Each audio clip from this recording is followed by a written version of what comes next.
Welcome to Mindset Tales Club, where every story teaches us powerful lessons about courage, hope, and the meaning of life. What if the moment you thought your life was over was actually the moment your true purpose began? Today's story is about a man who survived something nobody believed was possible. After facing death, he spent years asking one painful question: why am I still alive? But sometimes life does not save us by accident. Sometimes we survive because there is still something important waiting for us. My life has a purpose. Now, let's begin. The rain was falling heavily against the window. Inside a small, quiet house, a man sat alone in the darkness.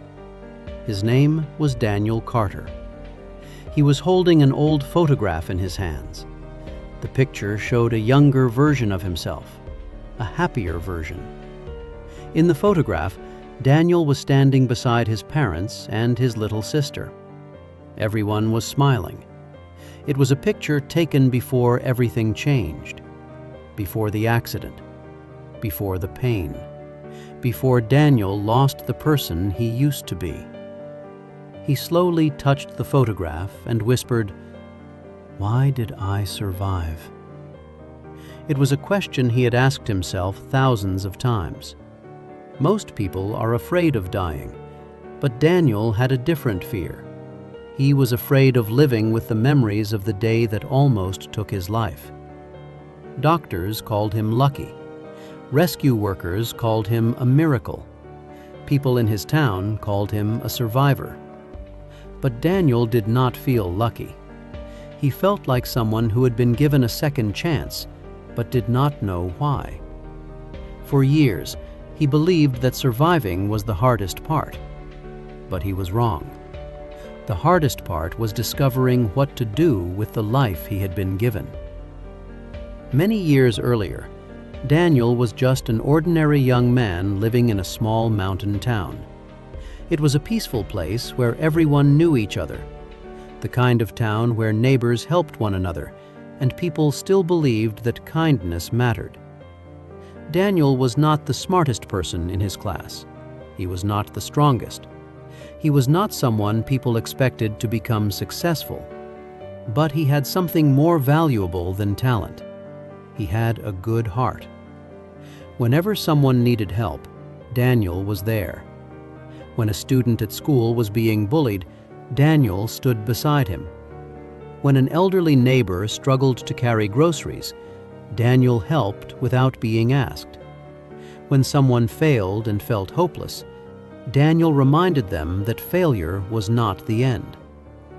His father always noticed this. His father, Michael, was a mechanic who owned a small repair shop outside town. The business was not big. Sometimes money was tight. Sometimes customers delayed payments, but Michael never complained. Every morning, he opened his shop with a smile. Every night, he returned home tired but grateful. One evening, Daniel saw his father repairing an old car under the light of the garage. "Dad," Daniel asked, "how can you still smile after such a difficult day?" Michael looked at him and smiled. "Because I have something many people spend their whole lives searching for." "What is that?" "Purpose." Daniel looked confused. His father continued, "When you know why you are doing something, even difficult days become easier." Daniel sat beside him. "But what if life becomes too hard?" Michael placed his hand on Daniel's shoulder. "Then you remember that storms do not last forever. The strongest trees are the ones that survive the strongest winds." Those words stayed with Daniel. He did not know it then, but one day those words would keep him alive. As Daniel grew older, he discovered his dream. He wanted to become a teacher. Not because he wanted fame, not because he wanted money. He wanted to help people. Daniel remembered how many young people in his town gave up on themselves because they believed their circumstances controlled their future. He wanted to change that. He wanted to be the person who told them, "You are capable of more than you believe." His mother supported him completely. One night, while they were eating dinner, she asked, "Daniel, why do you care so much about teaching?" Daniel smiled. "Because when someone believes in you, it can change your entire life." His mother looked at him proudly. "That is exactly why you will become a great teacher." Daniel worked harder than ever. He studied every night. He saved money. He prepared for his future. After years of effort, he finally received an opportunity. A school in a nearby city was looking for a new teacher. The position was perfect. It was his chance to begin the life he had dreamed about. The interview was scheduled for a rainy morning in November. Daniel was nervous, but excited. The night before leaving, his father came into his room. "Are you ready?" Daniel laughed. "I think so." His father smiled. "Remember something, son." "What?" "Your success will not be measured by how many people know your name. It will be measured by how many lives become better because you were there." Daniel nodded. "I will remember." His father looked at him seriously. "No matter what happens, never forget who you are." Daniel smiled.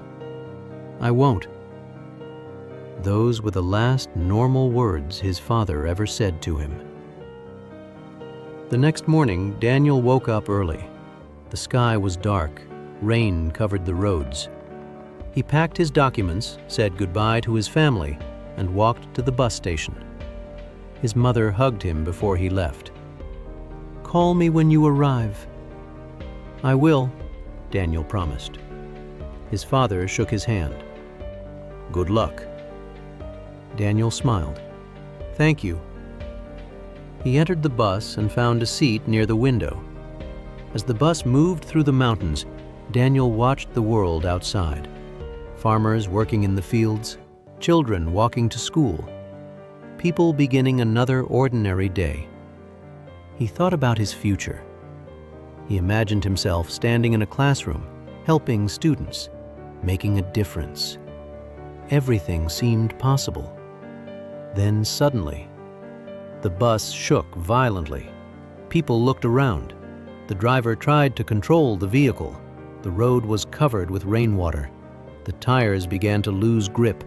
The driver shouted, "Everyone hold on!" Fear spread through the bus. People grabbed their seats. A mother hugged her child. An old man started praying. Daniel held onto the seat in front of him. The bus approached a dangerous mountain turn. The driver pressed the brakes, but the vehicle did not stop. The next few seconds felt like they lasted forever. Daniel saw fear in everyone's eyes. He heard people crying. He heard someone scream. Then, a powerful crash. Metal twisted, glass shattered. The bus went over the side of the road, and the world became completely dark. The sound of metal breaking was the last thing Daniel remembered. Then, nothing. No voices, no rain, no movement, only darkness. For a few moments, Daniel did not know where he was. He tried to open his eyes, but his vision was blurry. His body felt heavy. Pain traveled through every part of him. Then, slowly, reality returned. The bus had crashed. He was trapped. The air inside the destroyed vehicle was cold and difficult to breathe. Daniel tried to move his arms. A sharp pain stopped him. He looked around. The seats were broken. The windows were shattered. Pieces of metal surrounded him. He called out, "Is anyone there?" His voice was weak. No answer. Again he shouted, "Hello? Can anyone hear me?" Only silence responded. Fear began to take control. For the first time in his life, Daniel understood what it meant to be completely alone. He looked at his injured body. He looked at the darkness around him. And a terrifying thought entered his mind. This might be where I die. Minutes passed, or maybe hours. Daniel had no way to know. His phone was somewhere near him, but his body was trapped. Every movement caused unbearable pain. But he remembered his father's words. Storms do not last forever. The strongest trees survive the strongest winds.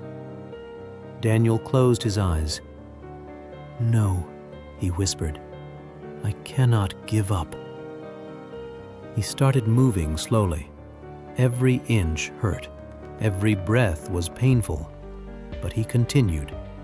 He reached his hand through the broken seats. Nothing. He stretched further. Still nothing. Then suddenly, his fingers touched something. His phone. A small hope appeared. With shaking hands, he grabbed it. The screen was cracked. The battery was almost empty, but it turned on. Daniel immediately called emergency services. The phone rang. Once, twice, 3 times. Then someone answered. "Emergency services, what is your location?" Daniel struggled to speak. My bus crashed." "Sir, can you tell me where you are?" Daniel looked outside through the broken window. He could see mountains, trees, rain, but no road signs. "I don't know exactly." "Can you describe your surroundings?" Daniel tried. He explained the mountain road, the direction they were traveling, the weather, everything he could remember. The operator remained calm. "Stay on the line. Help is coming." Daniel wanted to answer, but before he could, the phone died. The screen went black. The darkness returned. For the first time, Daniel allowed himself to cry. Not because of the pain, not because he was afraid, because he thought about everything he might lose, his family, his dreams, his future. He whispered, "Mom, Dad, I'm sorry." Then he closed his eyes, but deep inside, another voice spoke, a stronger voice, a voice telling him, "You are not finished." Daniel did not know where that strength came from. Maybe it was hope. Maybe it was love. Maybe it was the desire to see his family again. Whatever it was, it kept him alive. The next morning, rescue teams arrived near the crash site. The accident had become news across the region. Many people had been rescued, but one person was still missing: Daniel. The rescue workers searched through the destroyed bus. One of them suddenly shouted, "Wait!" Everyone stopped. They moved closer, and there he was, Daniel, alive, barely conscious, but alive. A rescue worker looked at him in disbelief. "You're alive?" Daniel opened his eyes slightly. The rescuer smiled. "We found you." Daniel tried to speak. Why am I alive?" The rescuer looked at him. "Because someone was not ready to give up on you." Daniel survived. But surviving the accident was only the beginning. When he woke up in the hospital, doctors told him he was extremely lucky. He had multiple injuries, broken bones, severe wounds, and months of recovery ahead. His family rushed to see him. His mother cried when she saw him. She held his hand. "I thought I lost you." Daniel looked at her. "I thought I lost myself." His father stood silently beside him. Michael was always strong, but that day Daniel saw tears in his father's eyes. "You came back," his father whispered. Daniel looked away. "But why?" His father was confused. "What do you mean?" "Why did I survive when others didn't?" The room became silent. Daniel carried guilt. The accident had taken other lives, people who also had families, people who also had dreams. He felt like he did not deserve to be the one who survived. Days became weeks. Weeks became months. Daniel's body slowly healed, but his mind was still trapped in that mountain. Every night, he woke up remembering the crash, the sound of metal, the screams, the fear. He stopped talking to people. He stopped making plans. The young man who once wanted to inspire others became someone who could barely find inspiration for himself.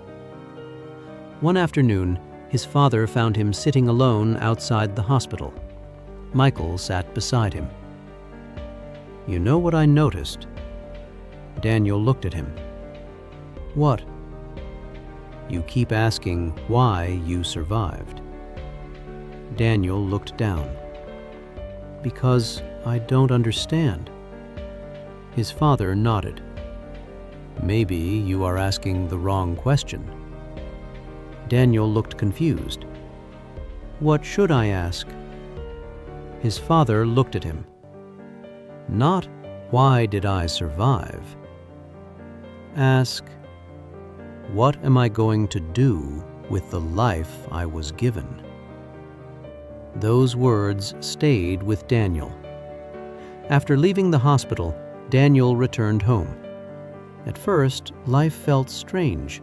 The things he once cared about seemed distant. His dream of becoming a teacher felt impossible.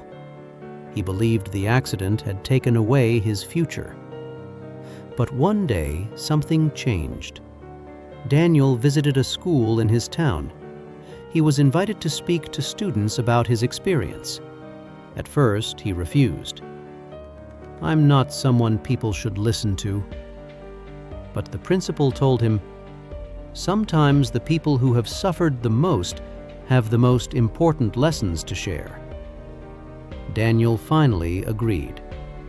He stood in front of a classroom. Dozens of young faces looked at him. For a moment, he felt nervous. Then he began. "I used to think my life ended on that mountain." The students listened carefully. "But I learned something. Sometimes life breaks us not to destroy us, but to show us how strong we can become." The room was silent. Daniel continued. "Do not wait until you lose everything to appreciate what you have." After the speech, a student approached him. "Sir?" Daniel smiled. "Yes?" The boy looked at him. "I was thinking about quitting school, but after hearing your story, I think I will try again." Those words changed Daniel. For the first time since the accident, he understood. Maybe this was why he survived. Not because he was better than others, not because he was more important, but because he still had something to give. Years passed. Daniel became a teacher, but he was not just a normal teacher. He became the kind of teacher he always dreamed of becoming. He helped students who felt lost. He encouraged those who believed they were not good enough. He reminded them that their current situation did not define their future. One day, a student asked him, "Mr. Carter, Why do you always tell us not to give up?" Daniel smiled. "Because I know what it feels like to almost lose everything." The student asked, "Were you always strong?" Daniel laughed. "No." "Then what changed you?" Daniel looked out the classroom window. "I learned that strength is not never falling. Strength is choosing to stand up every time life knocks you down." Daniel's story teaches us an important lesson. Life will not always be easy. Sometimes we will face moments that break our hearts. Sometimes we will lose things we thought we could never live without. But every difficult moment carries a choice. We can allow pain to define us, or we can use that pain to become stronger. Survival is not just about keeping your heart beating. True survival is finding a reason to keep going. You may not understand why certain challenges come into your life. You may not see the purpose behind your struggles today. But remember, the hardest chapter of your life may become the story that inspires someone else tomorrow. Never underestimate the value of your existence. Never believe your story is over, because as long as you are alive, there is still a reason. If Daniel's journey taught you something today, remember, your life has value, your struggles have meaning, and your story is not finished yet. See you in the next story.